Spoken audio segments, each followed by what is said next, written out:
Florida lawmakers are looking to expand legislation passed just last year that banned the teaching of sexual orientation and gender identity in grades K through 3.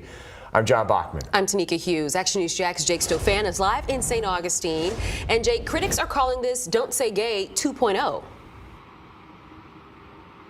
They are, but that is a characterization supporters of this legislation have pushed back on since the first version of this bill was filed last year. Now, supporters of that first bill also frequently highlighted the fact the ban only spanned early grade levels. However, this new bill would extend the ban all the way to the end of middle school.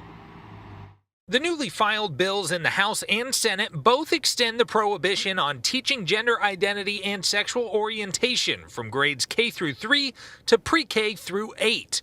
But the legislation goes even further, requiring school policy to reflect, quote, that a person's sex is an immutable biological trait and that it is false to ascribe to a person a pronoun that does not correspond to such person's sex.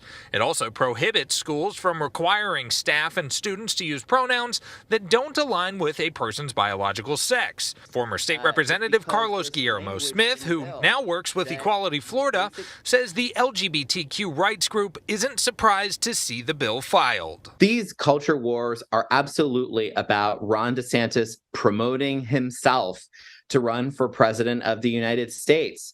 But, you know, I hate using the phrase culture war because it implies that it's a silly sideshow that doesn't really mean anything.